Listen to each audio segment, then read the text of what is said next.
কারণ সামান্তা বোধহয় ওই দিন আরও এক ভিডিওতে ইয়েতে এফডিসিতে একটা ইয়ে ছিল, তো অনেকে বলছে যে এখন নায়িকা হতে আসছে। ও আসলে নায়িকার অফার পাইছিল, আমরাও চাই না, ও নিজেও চায় না। হ্যাঁ, কিন্তু ও ছোটোবেলা থেকে এফডিসিতে যায়, যেহেতু আমি এখানে যাতায়াত ছিল আমার, এই কারণে ওর ছোটোবেলা থেকে যেমন পিকনিকে, তারপরে আরও যা যা আছে ওগুলাতে ও যায়।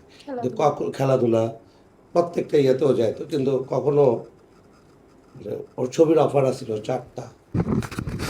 তার মধ্যে এফআই মানিকের আরও আগে একটা ছোটোবেলার ছবি যে ওই ইয়ে ছিল, তো কোনোটাতেই আছে, যেমন আমাদের উত্তম আকাশ কোনো ছবিতেও ইয়ে করেনি, ইচ্ছাও নাই ওর, ছিলও না।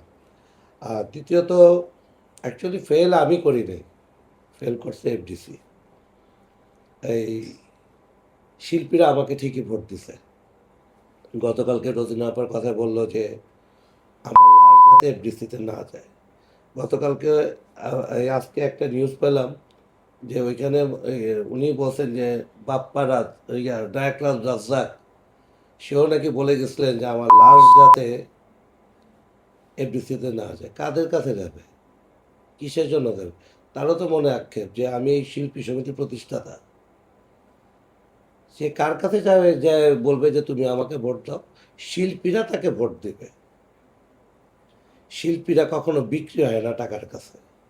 আমি তো ওদেরকে একটা কার্ড দিতে গেছিলাম, যে কার্ডটা হচ্ছে 3 থেকে 400 টাকার একটা কার্ড আমি করে দিতে চাইছিলাম হেলথ মিনিস্ট্রি থেকে, যাতে ওরা বাংলাদেশের যে কোনো ডাক্তারের কাছে যাক, ওরা যাতে গেলে যাতে ওই 2,000 1,500 টাকা যে ভিজিট দেওয়া লাগে সেটা করা লাগতো না।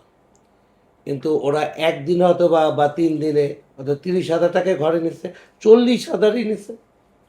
কিন্তু ওরা হেরেছে, আমি না। ওরা টাকার কাছে, আর আমি যার কাছে হারছি ওর কোনো যোগ্যতাই না আমাকে হারানো, নেভার।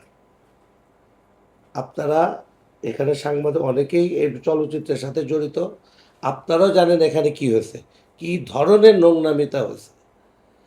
এর আগে আমি পাশ করছি অনেক ভোটে, তা আমি এমন কি অন্যায় করে ফেলছি যে আমাকে ওরা অপছন্দ করবে? আমি এখানে 350 লোকের খাবার অ্যারেঞ্জমেন্ট করছি, এটা আপনাদের অনেক সাংবাদিক জানেন। তো এটা কি আমার ডেকে এনে খাওয়ানোটা কি অন্যায়? বলুক তো দেখি কেউ, জয়ের প্যানেলে যে কেউ এইভাবে খাওয়াইছে কিনা। কি যেন নাম ওনার, ওই উনি ইয়ে থেকে দাঁড়াইছে, উনিও বোধহয় ফেল করছে ইসি থেকে,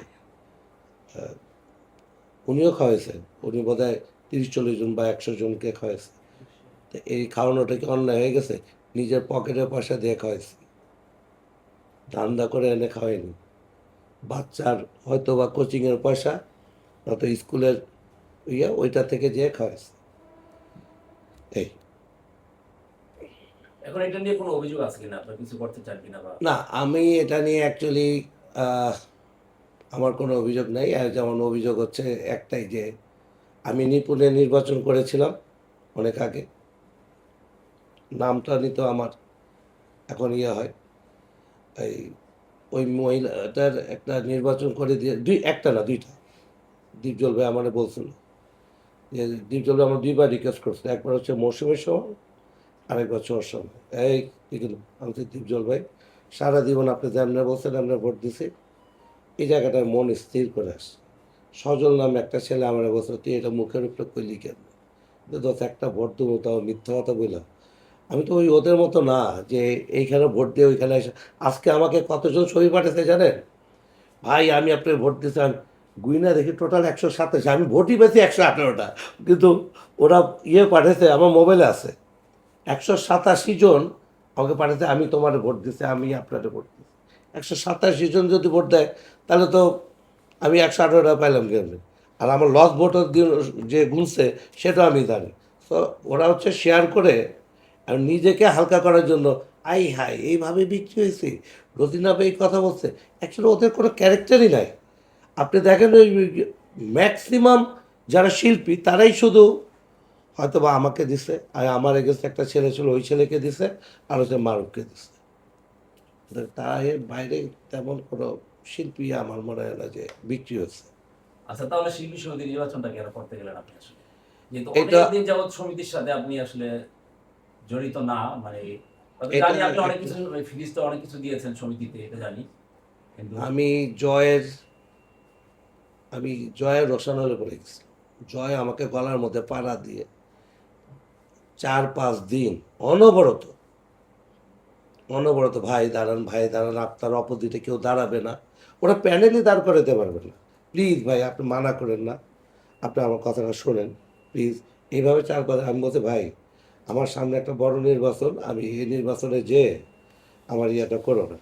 তো ভাই আপনি দাঁড়ান, আপনার অপোজিটে কেউ দাঁড়াবেই না। আপনি দেখেন ওনারা তো প্যানেলই দাঁড় করে।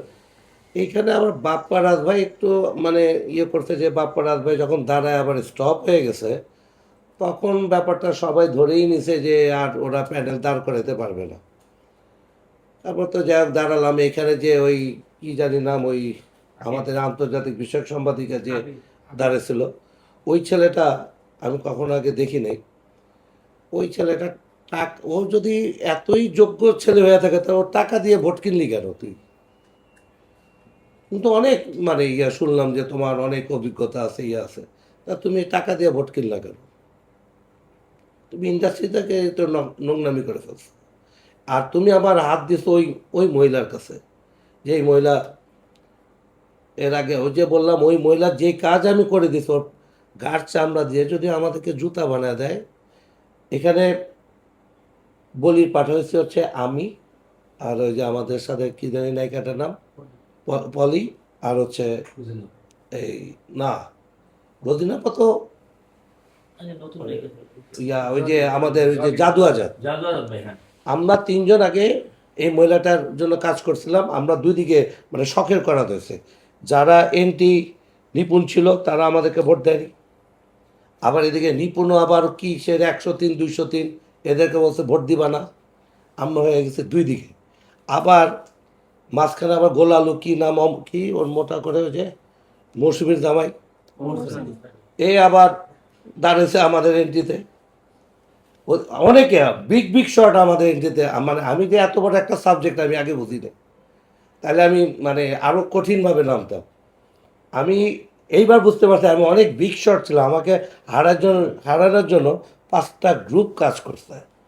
ঠিক আছে, এই যে এখন কেন তারা আমাকে ছবি পাঠাচ্ছে, 187 জন ছবি পাঠাচ্ছে।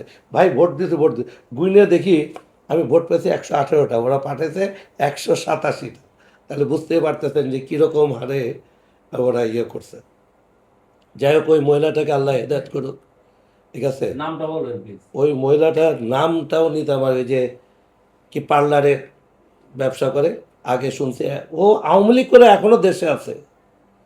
ওই মহিলা নিপুণ না কি নাম, ও আওয়ামী লীগ করে এখনও দেশে আছে। এইটাই তো আমি প্রশাসনকে জানাবো। এই মহিলা তো শেখ ফ্যামিলির লোক সাথে উঠা বসা ছিল। ওরা তো আমার মানে প্রশাসনে আমি বলবো যে এটা কেন দেখতেছেন না। এখন বিএনপির কি কথিত বিএনপি কাদের, যাদেরকে আমরা 2 বছর আমরা জেল খাটছি, বাসায় ছিলাম না। এই আন্দোলনে আমাদের কি ভূমিকা ছিল না, আমার মেয়ে ছিল আন্দোলনে, আমার ছেলে গুলি খেয়েছে। তোরা কিসের বিএনপি করিস? ব্যানার ধরারও তো আমি লোক পাইনি যে তোরা এখন বলি যে বিএনপি ওর সাথে সাপোর্ট দিচ্ছিস। আমি এই বিএনপিটাকেও দেখতে চাই, এবং এই কথিত এই যে নায়িকা কি বলে, ওরেও আমার মানে ওর নামে আমি কমপ্লেন করবো। ভাই এক সময় তো নিপুণ হচ্ছে আওয়ামী লীগের ছত্রছায়ায় ছিল এবং আপনি বিএনপি করতেন, তারপর তার প্যানেলে কেন দাঁড়িয়েছিলেন? আমি তখন আওয়ামী লীগ মনে করে দেয়নি। ঠিক আছে, তখন একটাই কথা ছিল না, কি যারা ইয়ে করছিল যে ইন্ডাস্ট্রিতে কোনো ইয়ে নাই। আর সবচেয়ে বড় কথা, তখন যে ও ওই শেখ ফ্যামিলির, এটা আমরা জানতাম না। এটা কিন্তু সবাই জানে, ইন্ডাস্ট্রির সবাই জানে। আমরা তখন আমি নিঃস্বার্থভাবে একটি মানে ও কখনো বলতে পারবে না আপনাকে কিন্তু আজকে আমি লবণ খাওয়াইছি বা একটা বাদাম খাওয়াইছি। নিঃস্বার্থভাবে আমি কাজ, বরং আরও টাকা দিয়ে। কারণ ওইখানে হচ্ছে এনটি জায়েদের কাজ করতে হবে। জায়েদ খান তখন অনেক নোংরামি ছিল, আমি মানে অনেক শিল্পীকে বাদ দিয়ে দিছে। এই জেদে আমি এদের পক্ষ নিছি। ঠিক আছে, কিন্তু অ্যাকচুয়ালি জায়েদ খানই ঠিক ছিল, ভুল ছিল আমার। জায়েদ খান কোনো শিল্পীকে বাদ দেয়নি। ঠিক আছে।